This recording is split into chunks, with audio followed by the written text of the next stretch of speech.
let's take it real soon. You know we got what you need, baby, so take it, move along. I said we got what you need, honey, come and groove along. Come on. Rolling on the highway, beat up. Wow! Come on, and groove along. Come on. I said, babe. I said, babe. Oh, honey, come and groove along. You gotta feel it. Yeah, you gotta move along.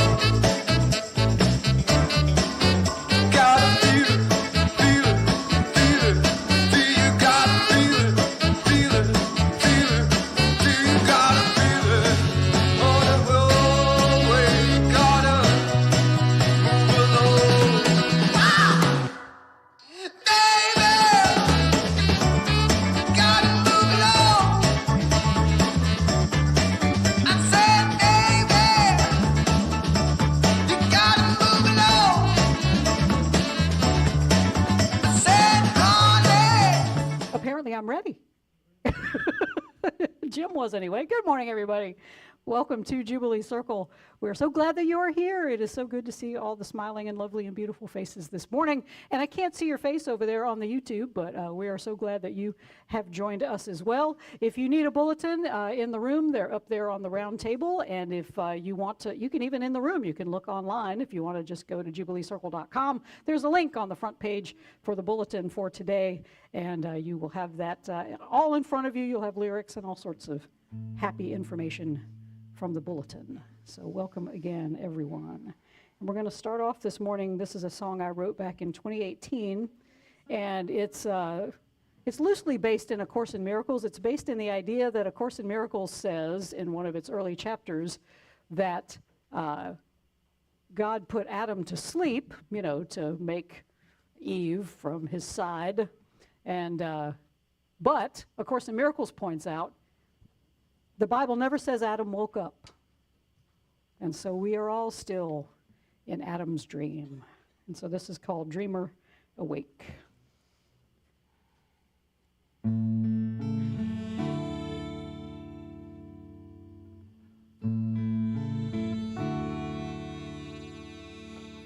In the beginning, Adam took a nap and dreamed that another sprang from his lap.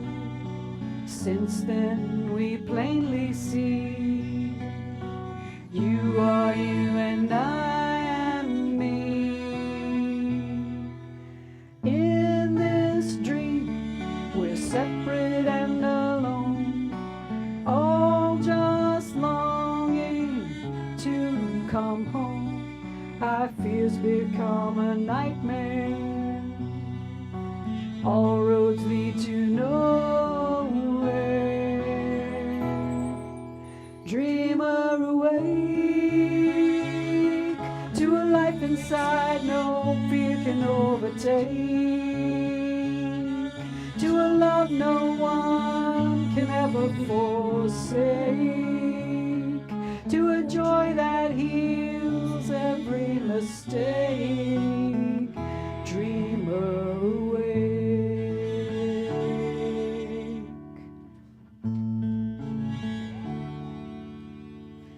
In our dreams we fall and fly, we sink into the deep and touch the sky, standing naked and exposed for the world to behold.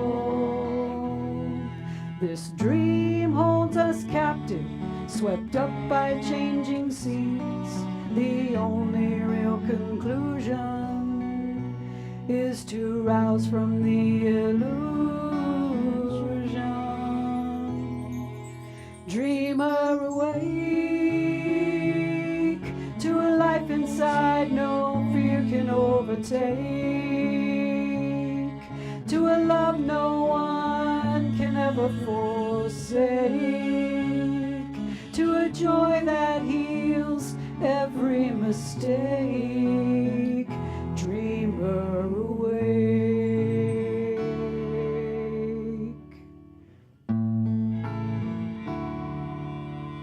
Life is but a dream, all in separate boats. But what if we're all water, just dreaming we can float?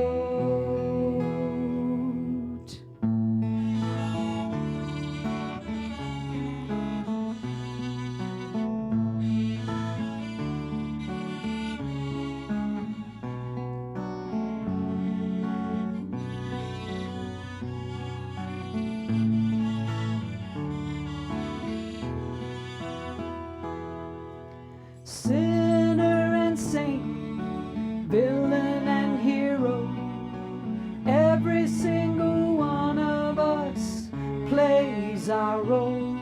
But at the final curtain call, we applaud every soul. As Adam awakens, he can see I am you and you are me. The eyes of love reveal there is only one of us here. Dreamer awake.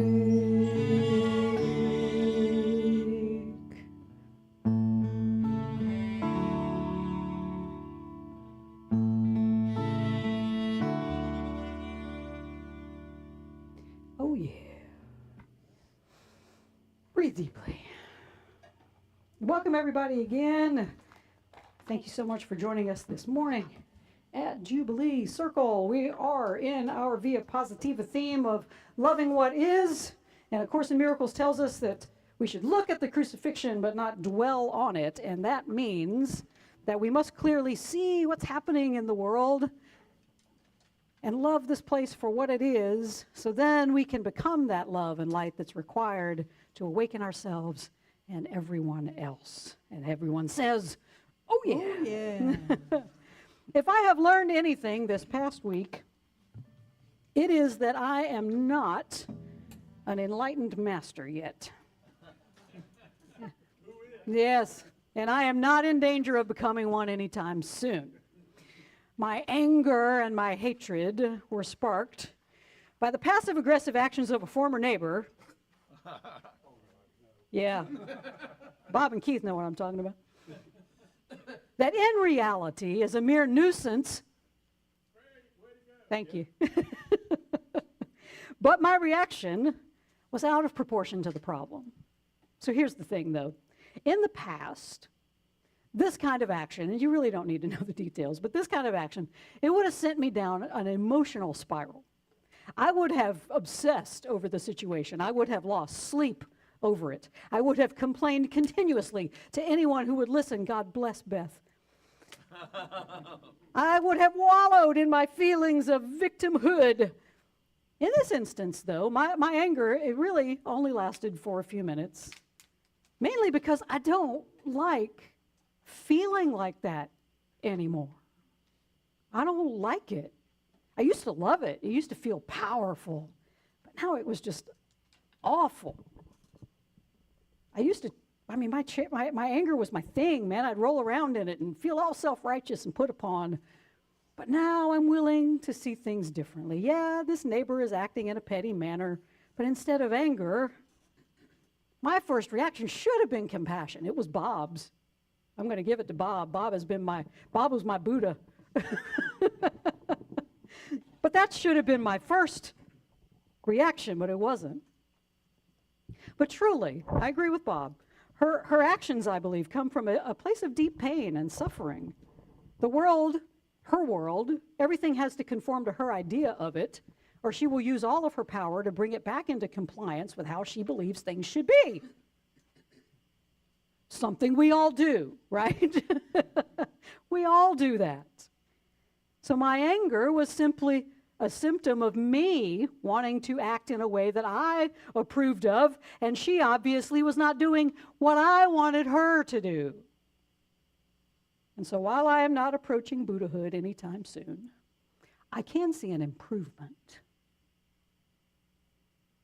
And this jubilance is the gift that she offered me, a chance to deepen my own practice and to renew my commitment to not be afraid of accepting God's love, not just for myself, but for her as well.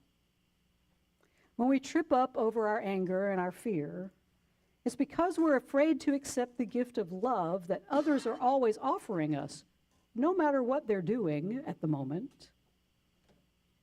But we have to be willing to see the situation differently. Because when we can clearly see how someone's call for love from us creates a space for blessings and miracles for everyone involved, then all we'll know what to say is, oh yeah. Please rise as you're able. And as we begin every Jubilee Circle celebration, we do so by remembering the elements, the air and the water and the earth and the fire. And we call the four directions to orient ourselves in this sacred time and space. And we burn sage as a reminder that this is a safe and a sacred time to set our intentions of love for ourselves and for the world. So I invite you to turn and face the east. Holy One, we thank you for the love of the sun as it rises every morning and just spreads its compassionate warmth and light without regard to any human ideas of status or privilege or worth.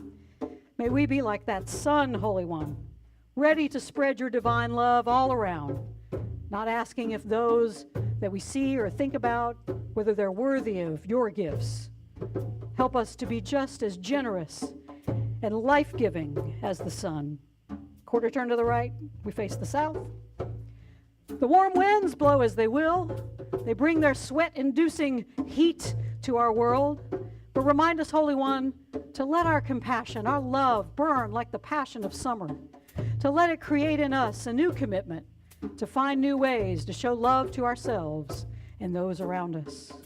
Quarter turn to the right, face the west. In the west, Holy One, we find stars rising, darkness setting in.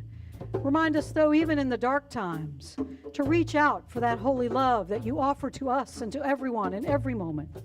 Help us to let go of anything that puts up barriers so we can be your channel of love to everyone we meet. Quarter turn to the right, we face the north.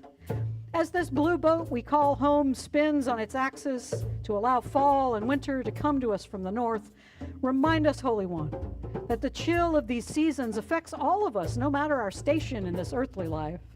The frozen and barren times, they chill all of us right to the bone.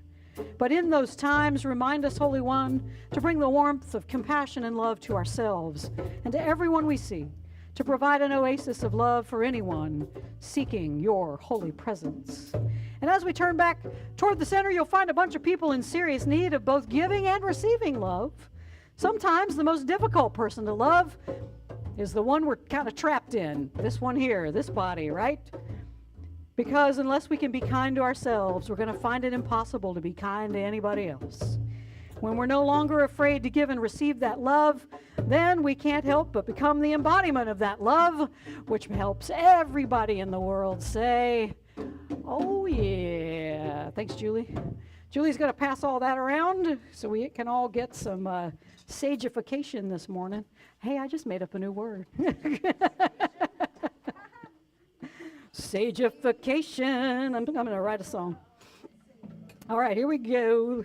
We're going to sing our opening song. This is a song by Florence and the Machine. It's called Free.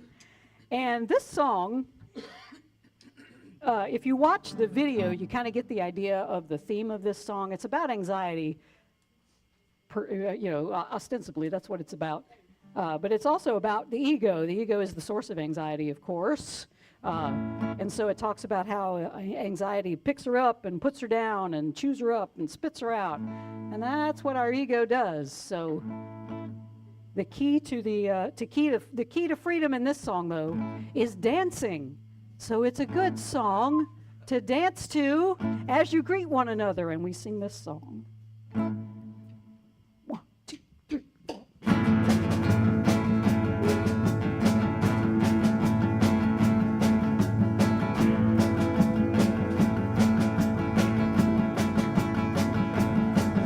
Sometimes I wonder if I should be medicated, if I would feel better just lightly sedated. Feeling comes so fast and I can't control it. I'm on fire but I'm trying not to show it. As it picks me up, puts me down, picks me up, puts me down. 100 times a day, picks me up, puts me down, chews me up, spits me out.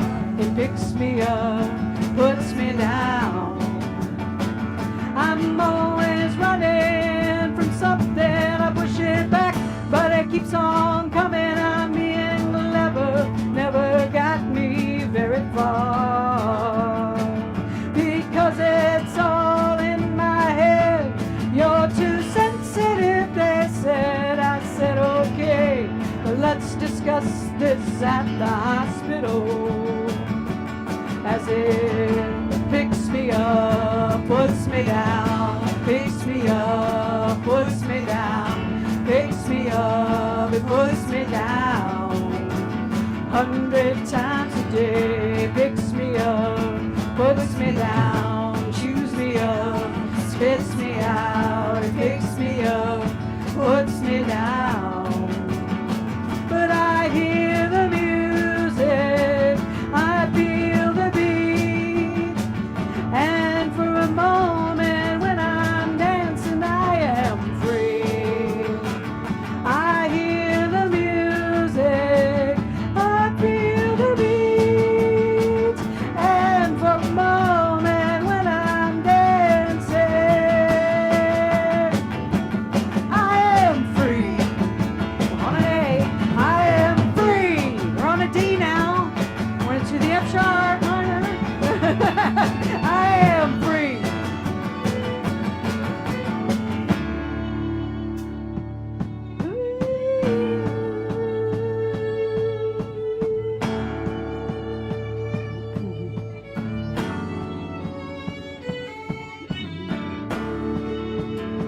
Is this how it is? Is this how it's always been?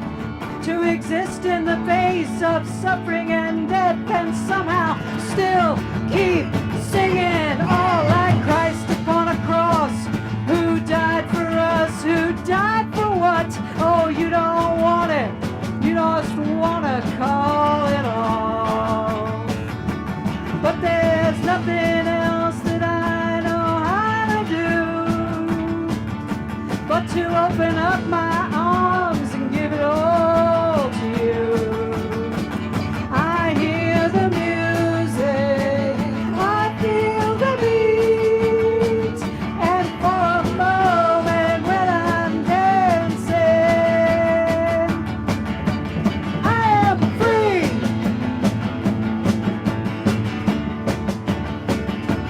I am free. Everybody, come on. With me now, I am free. Here we go, one more time. I am free. Yeah.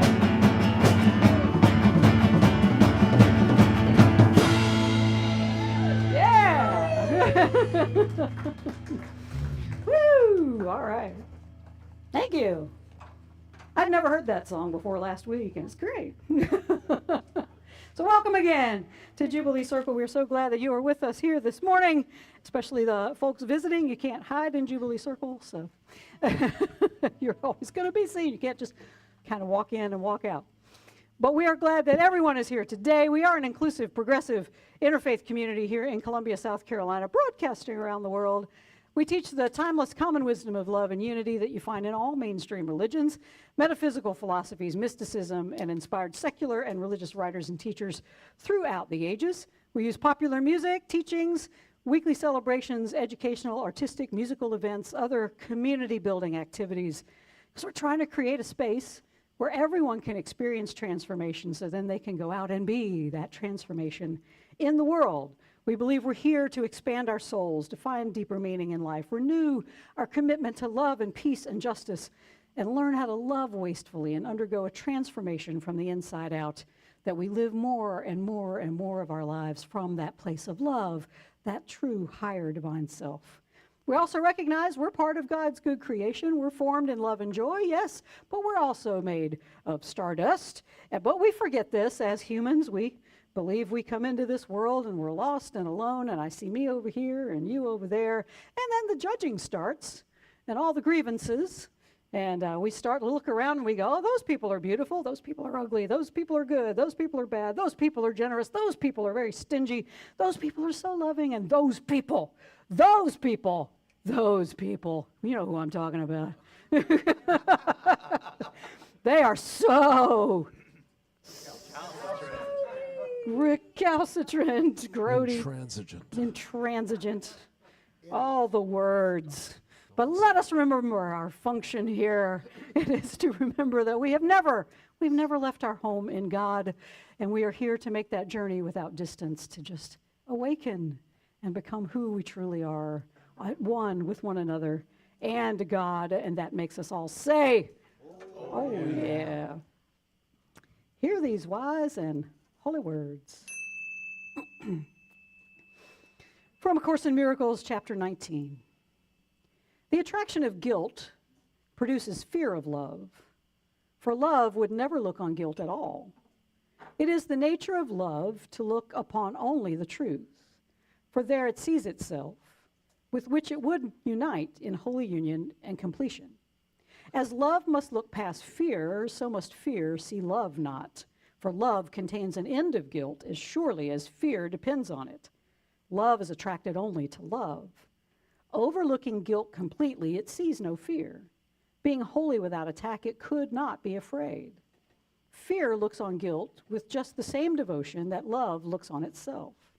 And each has messengers which it sends forth, and which return to it with messages written in the language in which their going forth was asked. Love's messengers were gently sent, and return with messages of love and gentleness. The messengers of fear are harshly ordered to seek out guilt and cherish every scrap of evil and sin that they can find, losing none of them on pain of death, and laying them respectfully before their Lord and Master. From Buddhist teacher Sharon Salzberg, on some level, we become addicted to guilt because we think ruminating repeatedly over a harmful statement or action will somehow absolve us of the negative experience we've caused another. But torturing ourselves is not a form of atonement. It merely makes us weary and more likely to act out in other facets of life as a result of feeling self-deprecated and inadequate. From the letters of the Apostle Paul, Romans 11, 5-6. There's a fiercely loyal minority still. Not many perhaps, but probably more than you think. They're holding on, not because of what they think they're going to get out of it, but because they're convinced of God's grace and purpose in choosing them. If they were only thinking of their own immediate self-interest, they would have left long ago. These are wise and holy words. Thanks be to the holy. All creation is holy word. All creation speaks volumes of the holy. Hallelujah. If you feel like dancing again, it's time to get up and do that. We do a little Woodstock here.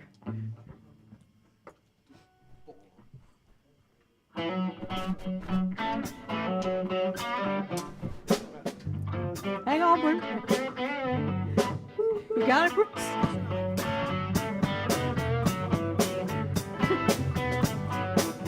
Well, I came upon. Am I the wrong key? Yeah, Oh my we're in gosh. G. Microphone's on. We're in G. Happens. There we go. All right. There we go.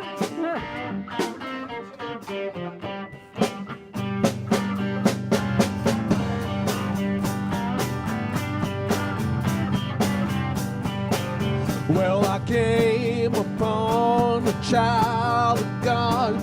He was walking along the road, and I asked him, tell me how you going? This told me. Well, I'm going down to Gasker's farm, gonna find me a rock and roll band, get back to the land and set my soul free. Everybody, We are stardust, we are golden, we are billion-year-old carbon, and we've got to get ourselves back to the garden.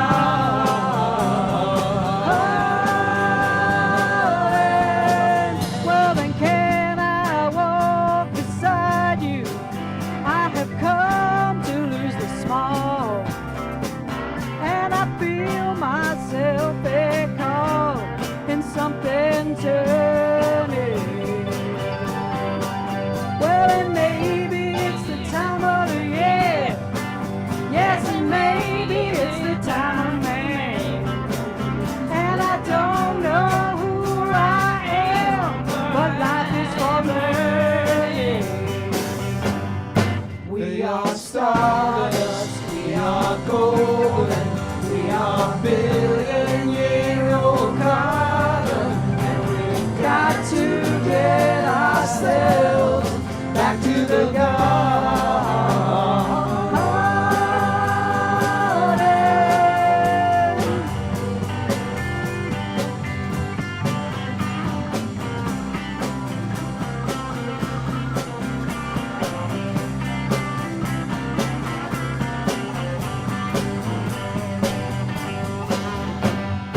We are stardust, we are golden, we are billion-year-old carbon, and we've got to get ourselves back to the garden.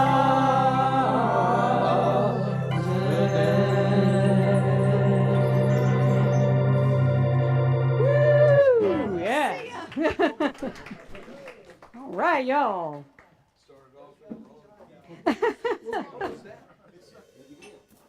That sucked. Do it again. That's the band's battle cry. That sucked. Do it again. All right, band can be excused. Unless you just want to sit up here, hang out with me. That's all right. Pax is like, where's everybody going? Breathe deeply, everybody.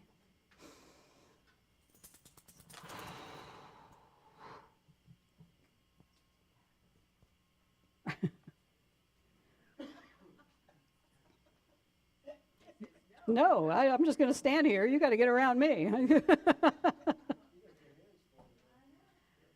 Back in 2008, a New York social worker named Julio Diaz was doing what he did every day. He was taking the subway home from the Bronx, and his routine was to get off one stop before his home stop so he could go to his favorite diner and have dinner. But this night was different. As he approached the stairs to exit the subway station, a teenager approached him and pulled out a knife and demanded that Diaz give him his wallet. And Diaz did, as most of us would do, and he handed over his wallet. But as the teenager began to walk away, Diaz called after him and he said, "Hey, wait a minute, you forgot something. If you're going to be out robbing people the rest of the night, you might as well take my coat so you can be warm." And the mugger stopped in his tracks and he turned around and he asked Diaz why he would do such a thing. And Diaz said, "Well, if you're willing to risk your freedom for a few dollars, then I guess you must really need the money. I mean, all I wanted to do was go get some dinner.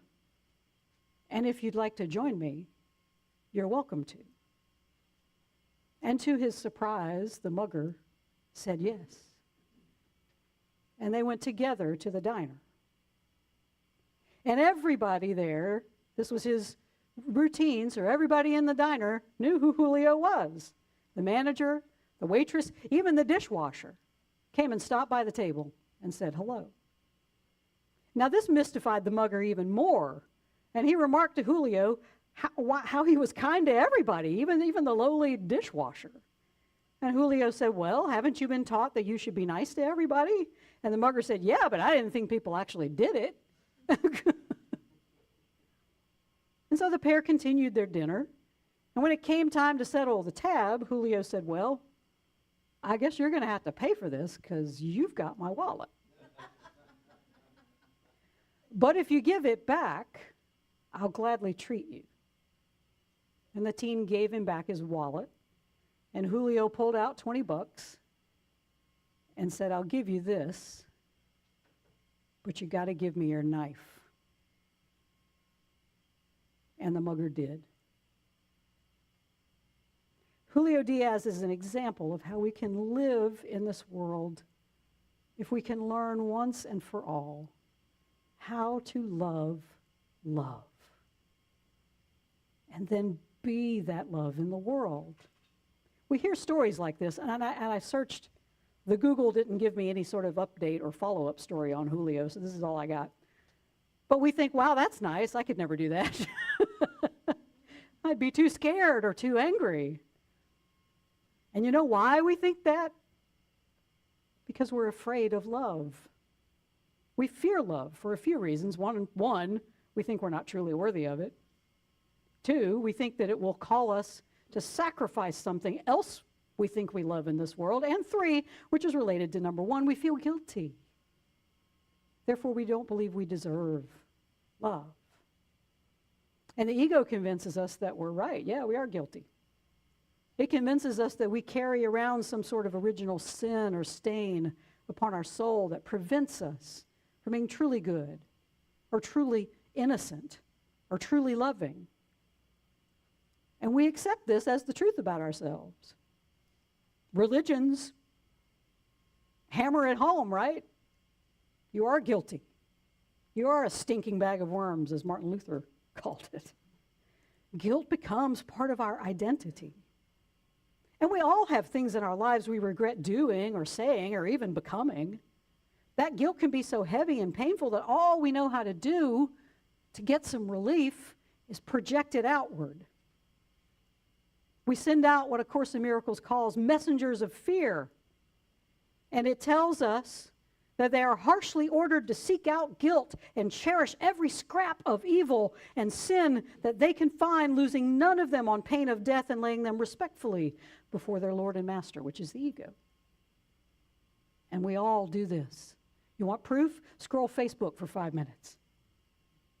That's it. You will see all of this in action. Everyone on there is projecting their fear and their hatred and their guilt out onto others in the world. They blame everybody else for what they perceive as wrong or unjust.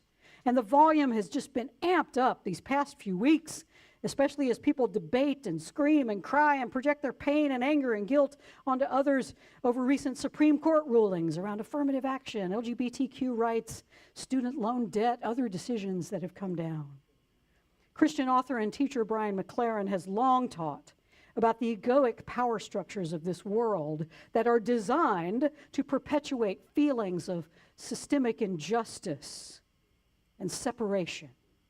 The ones we're most familiar with include structures of domination. Now that is us over them, where those who hold our views are in power, whether we're the majority or not, and we force others to behave how we believe they should be behaving by passing laws, setting up dictatorships, or other forms of control.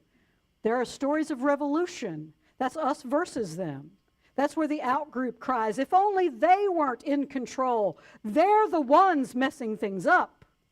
And this revolutionary cry of throw the bums out, that leads right into the story of domination, because we dream that if we held the power, we could treat them just as they have treated us. Wouldn't that feel good? Ooh. Another familiar power structure is one of isolation. That's us away from them, where we think if we could just set up our own little society somewhere, away from all these stupid and crazy people who are messing up the world, then we could create the world we want, this utopian society of peace and love and joy. This is at the heart of some attempts for some states to secede, or for the nation to be divided into blue states and red states.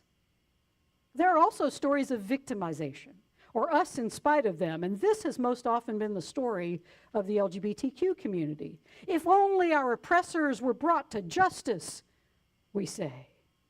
We long to see the day when the religious right is finally neutered.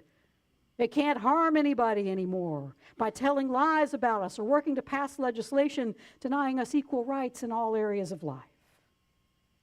What all these power structures have in common is that they are built on the same foundation of fear and guilt. Fear and guilt. And that's exactly what they project into the world. We believe that by projecting our fear, our guilt, our hatred, our disgust, our anger out into the world, we'll feel better.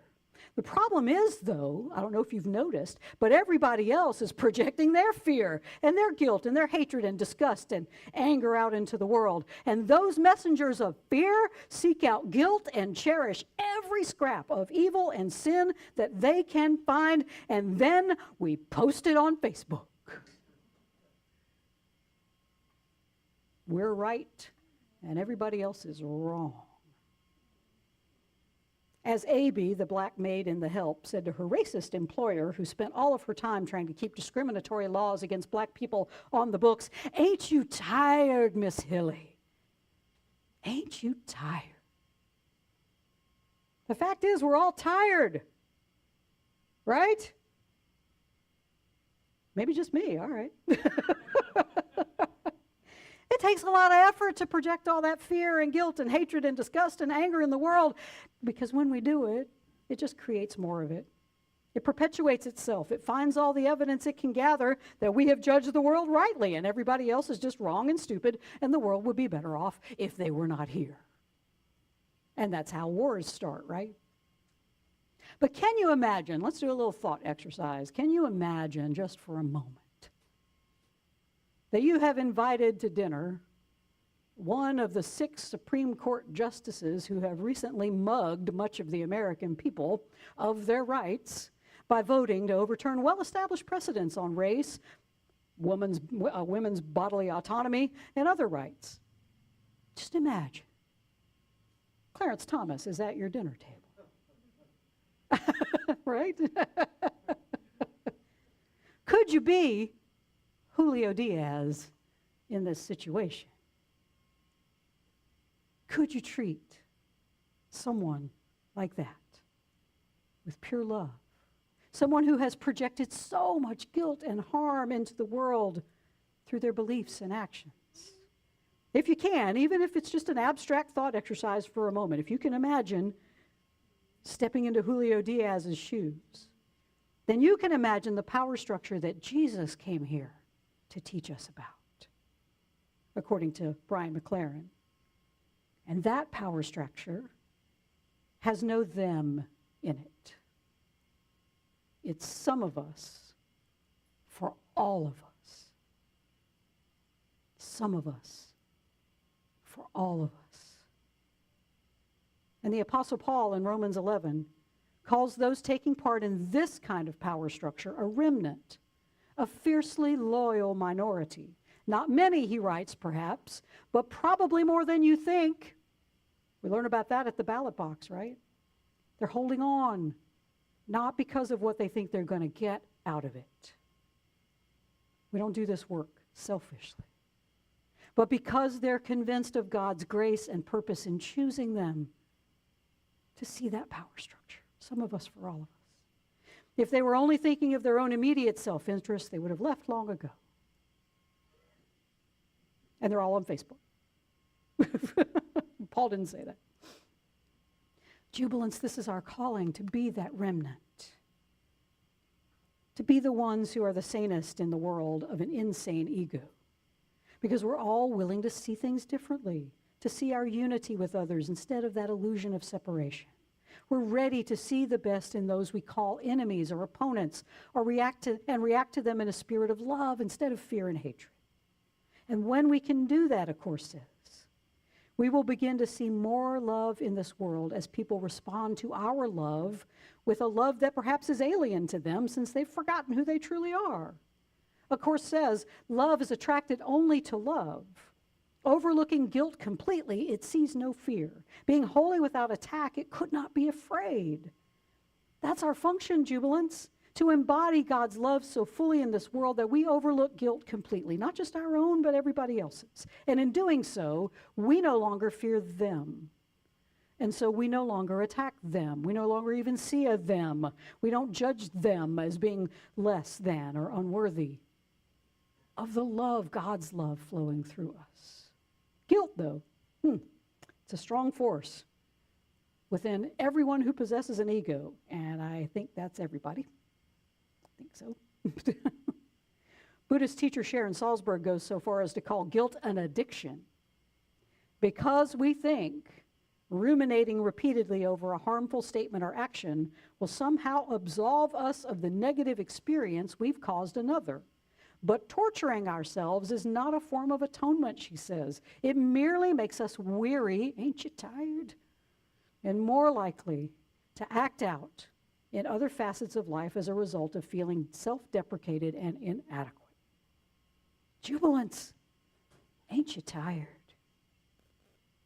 Ain't you tired of all the guilt feelings within yourself? Ain't you tired of all your fear and your hatred and your despair and your anger that you constantly project out into the world in an effort to release just a little bit of your own inner pain? You may protest, though. Hey, preacher, I don't feel guilty. Those people out there, man, they should feel guilty for all the damage they're doing to the world. I'm woke.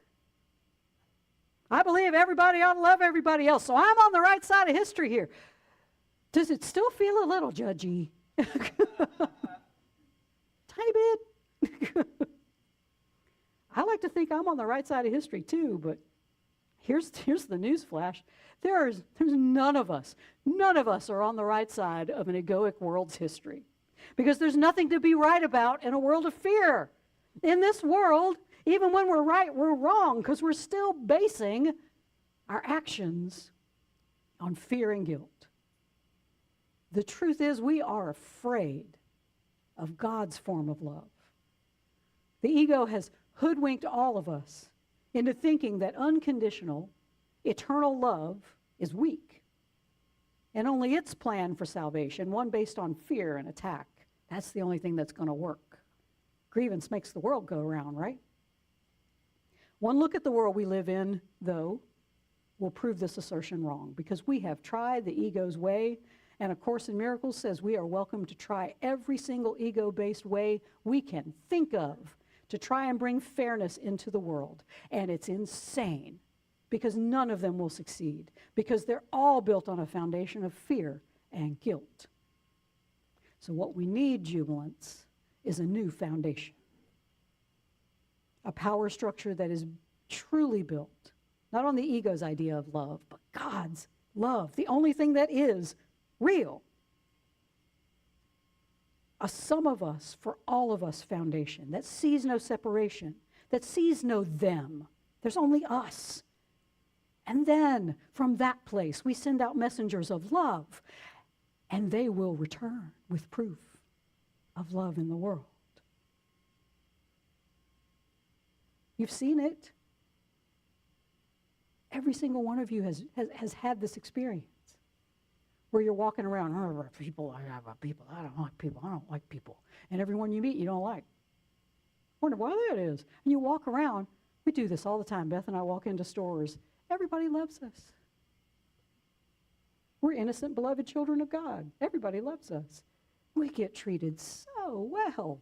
The evidence of love pours in because we walk in seeing children of God. We walk in seeing Christ in the face of everyone. And when we send out love's messengers, we get proof of love back. It's amazing. I swear it works every single time. A first step to getting there, though, to break free of the ego's power structures, is to use an emotion that is closely related to guilt, but provides a way out of it without projection, and that is remorse. Remorse, Salzberg says, does not look like guilt. It is not, it is not prolonged ruminating fueled by self-hatred, but a pang of feeling that invites us to reflect.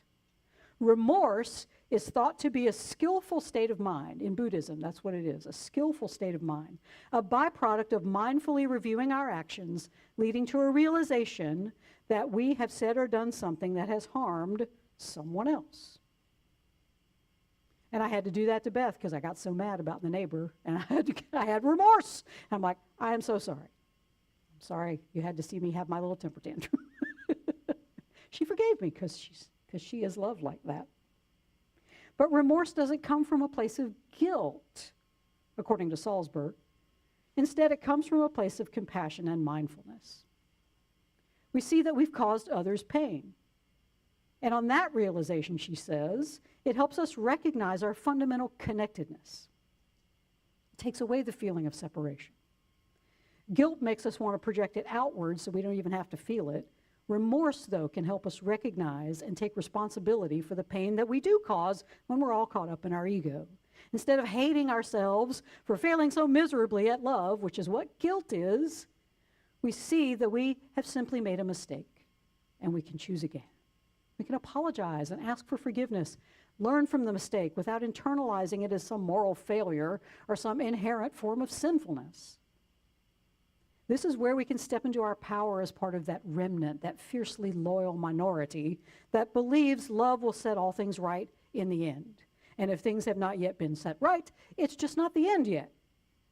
Supreme Court decisions, presidential campaigns, the makeup of Congress, none of these things signal ultimate tragedy. Instead, they're just signs that the egoic world is chugging along at a really healthy pace. And it's easy to take our fear out on each other, to malign and blame each other for the world's problems. We, however, must be the ones determined to be the sanest in the room.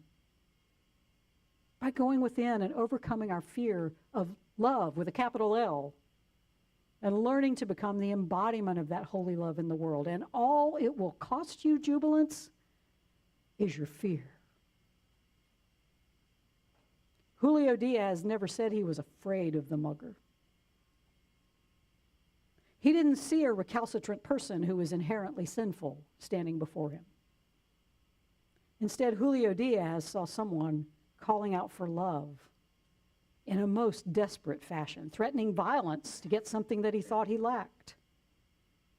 Julio showed him the only thing he lacked in that moment was someone to show him love. And jubilants, that's what we're called to do in the world. To answer hatred with love. To answer fear with compassion. To answer guilt with forgiveness. One of the hardest lessons that a course teaches, in my opinion, is to stop seeing people based on their past. Show of hands, who among us wants to be judged in this present moment by our worst action in the past? Anybody? No, you don't. But we do it to everybody else all the time. All the time. We look at those Supreme Court justices and we judge them on their past decisions or ideologies or actions. We judge presidential candidates, coworkers, family members, all on what they've done in the past. And certainly we're not called to be idiots, okay? We're not called to be stupid about this and just let people who have a history of abusing us in some way or another continue to do so. You can love people from afar if your safety is threatened by their immediate presence actually in your life. But we must always meet people where they are right now. They are before us for one reason only, to receive God's love through us. To do that, though, we must first see the light of God shining in them to us. This is how a course turns things around. It's not like I'm going to be so loving and then I'm going to love you. No, you have to look at someone and let them bless you. Because we don't get to God alone just by building up our own self-love. You have to see it in other people. Start with easy people. I mean, start with people who you know love you, sure. But you got to move forward and even see it in the people who may legislate against you.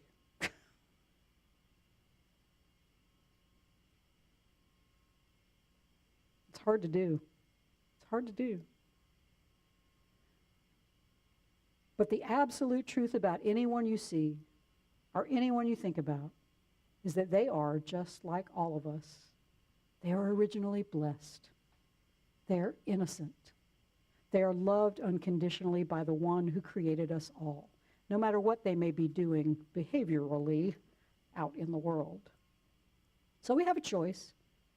We can continue to heed the ego's call to hate and fear them, or we can be willing to see things differently, to release our fear and guilt and allow God's love to flow through us to them, and see that on the plane of spirit, they also bless us with God's love, even if their behavior in this world suggests otherwise. And this is how I get there. I think of all those that my ego tells me are separate from me and mucking up the world, causing more feelings of separation. I see them as innocent children playing make-believe. Because that's where we all are. This life is like a play.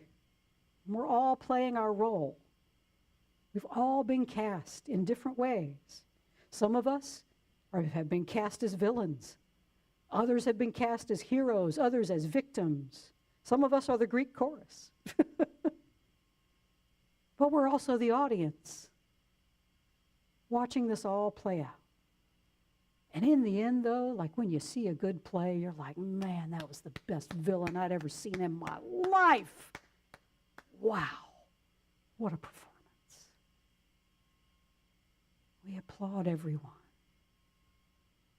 because we realize there's only one of us here. How talented we are to deny the innocence that we truly are so we can play that role. In truth, though, we are not the roles we play in this ego world. We're all innocent, all beloved children of God, but while we are here, we have a choice. Will we send out messengers of fear and guilt and hatred into the world, or will we send messengers of love and forgiveness and reconciliation? Yes, please, do your work. Do your work to end injustice in the world, but I beg you to not do it from a place of fear or guilt or hatred.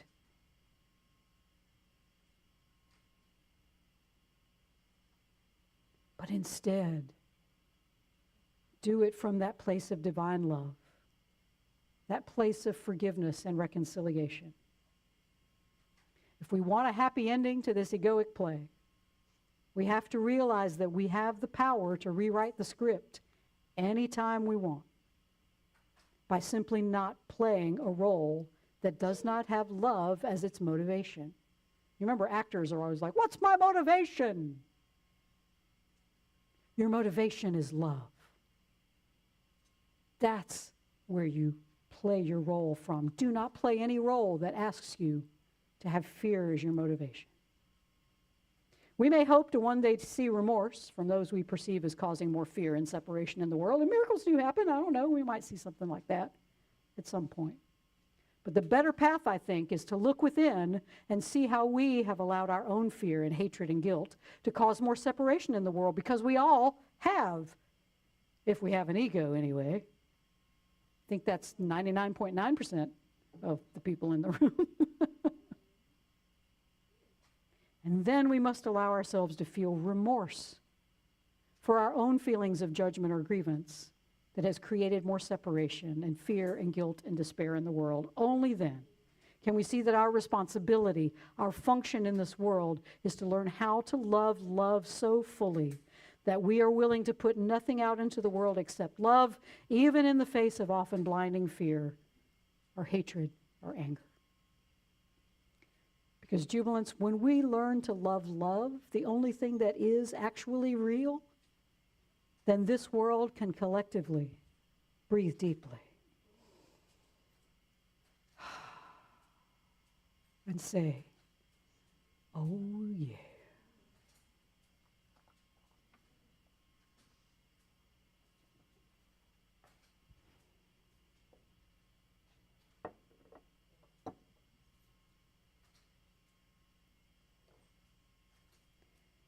No one will do this perfectly. If you do, you will immediately ascend your body, and that's it, because you'll be all enlightened. I have been doing loving kindness meditations for my former neighbor for the past few days, and it's always, may she be loved, may she feel safety, may she be well, may that dirty, rotten so-and-so be well. May that rhyme with bitch. Oh, sorry, may that rhyme with itch. Be well, be loved. I'm not there yet. I'm not there yet.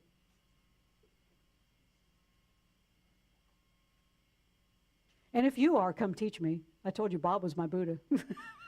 Bob was like, I feel sorry for her. He was not mad at all. Bob was just like, well, it must be hell in her head, and it must be. But you know what? It's been hell in my head, too. And so I choose again. And then when I fail, I choose again. Then when I fail, I choose again. But I realize I have a choice.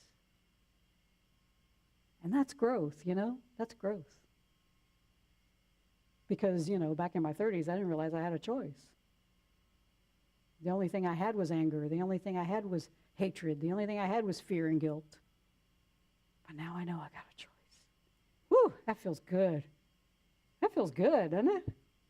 You don't have to be there. You don't have to be in your fear or your guilt or your anger or your hatred.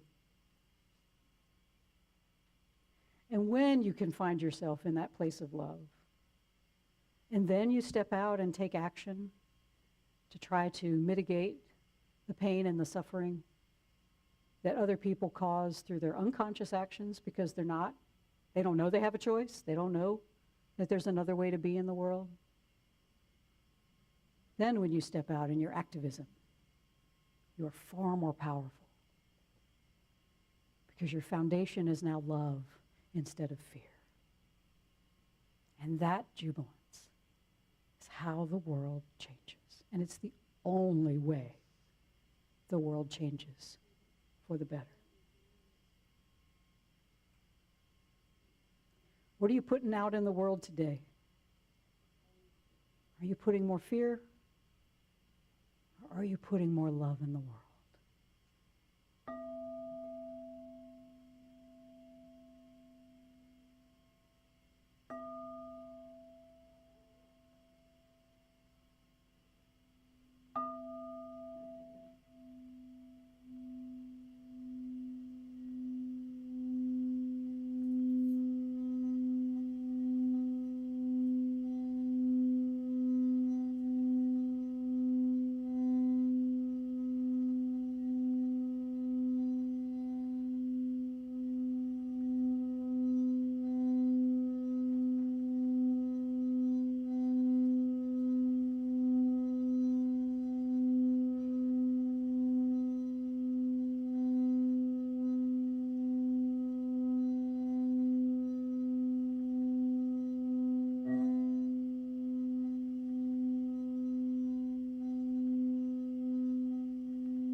Breathe deeply.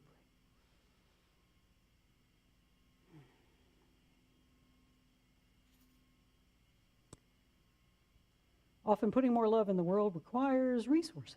And so we are grateful for everyone who has made their dedication to Jubilee one of monetary support, and so we are grateful for that. And we're grateful for those who are considering monetary support, those who have done it in the past, those who are reaching for their wallet right now. We like that. Because this is how we spread this message. What we share in this world are ideas.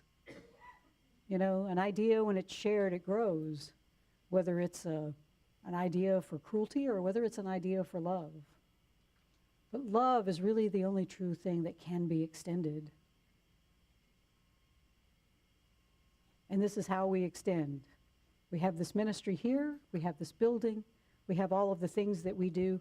Take that back around to your mama and pass that around. All right. And if you are in the building, the basket is going around. If you are out there watching in TV land, there is a link in the description of the YouTube for a donation, or you can go to jubileecircle.com and there's a link on the front page. If you're in the room and you ain't got cash, we got you covered. There's QR codes on your lyric sheet for PayPal or Venmo. And go all the way around, Jess. Go all the way around. And you can use those, and you can give online through PayPal or Venmo. And you can give an old-fashioned check. Go over there, Jess.